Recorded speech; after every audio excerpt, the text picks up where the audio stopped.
Hello there, I'm David Hammondtree from Reef2Reef.com. You may know me better as Rev H Tree. Thank you for taking the time out to look at this video and check out this pretty cool new reactor from Avast Marine Works. I'm very happy to have it in hand. I have this this testing model here, and we're going to put it through its paces and check it out. For this installment of video, we're just going to set it up, get it running, and show you how easy it is to use.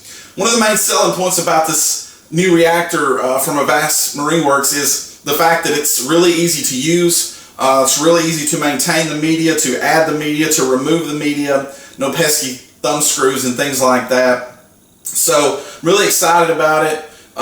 This mini reactor is meant for basically all types of media. Your GFO, your bio pellets, your carbon, etc. and things like that. The pump here is an 8-watt pump, virtually silent.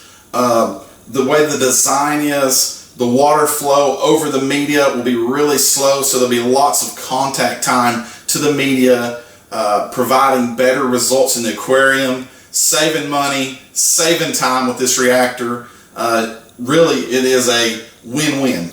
Hello there, and we're back. We have the reactor here, the SpyGlass Reactor is what it's called from Avast Marine, and I have it in its parts for the most part. I've been running it in my sump today, testing it out, tweaking it, and I've got to say it is just as easy as advertised, and you're really going to enjoy this reactor. But I have most of the parts apart. We have the valve here to control the flow. It's going to fit here. We have the mesh screen.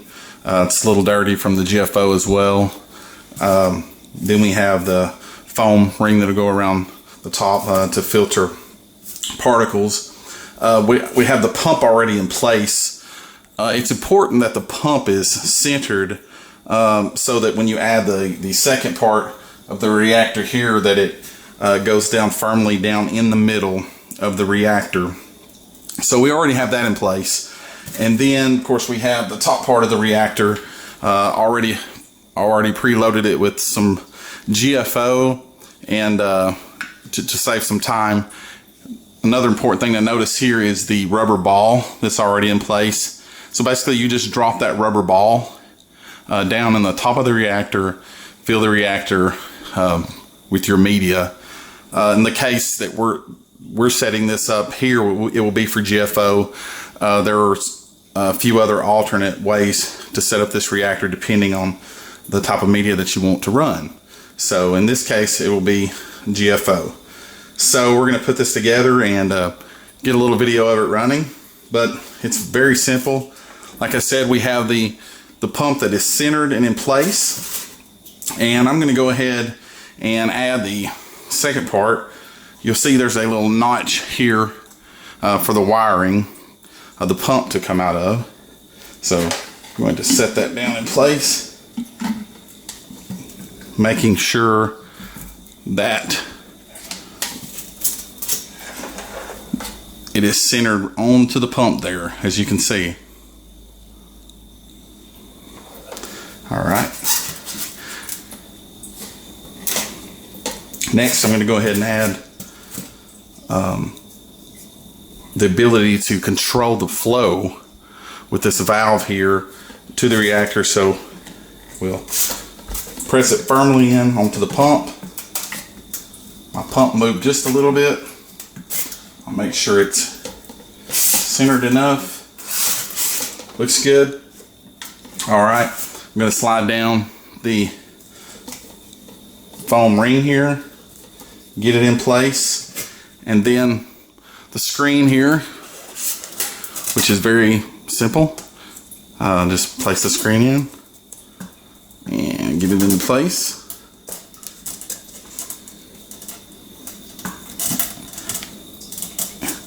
And there you have it.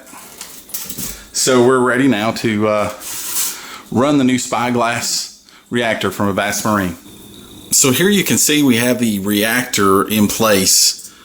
I have to kind of get a top shot video due to the location of my sump, but I have the screen removed right now so that I can show you the tumbling of the media from the top.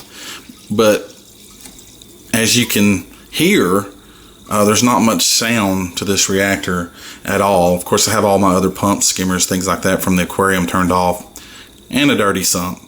But virtually there's no sound, and there is good tumbling of the media. Still trying to dial that in just right.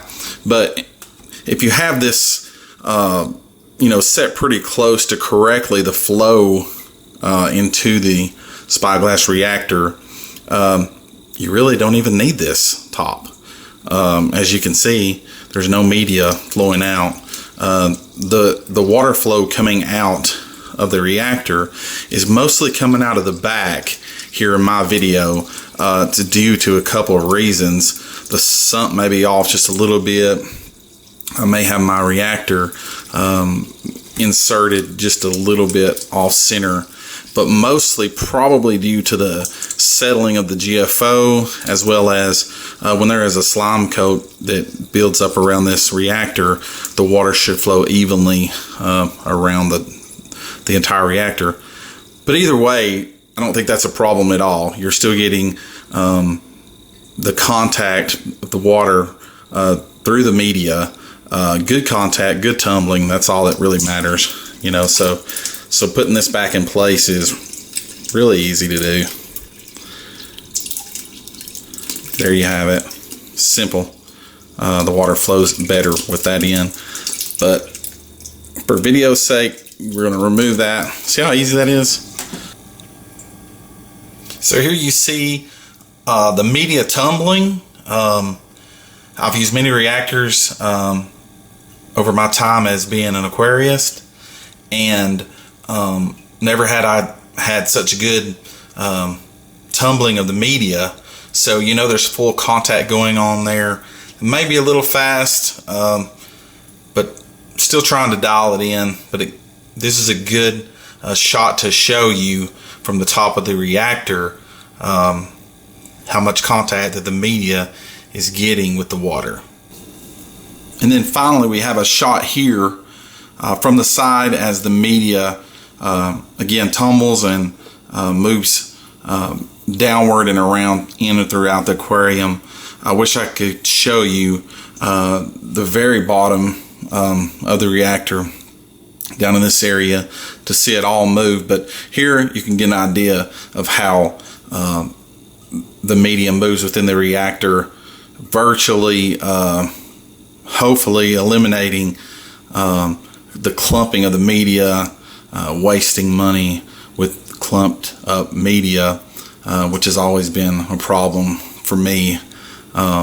So really excited about this SpyGlass reactor from Avast Marine. Just getting started using it, but I can tell you that right now it's super easy to use. It's super quiet. Looks like it's going to be very effective, and it just looks great. So thank you very much for tuning in.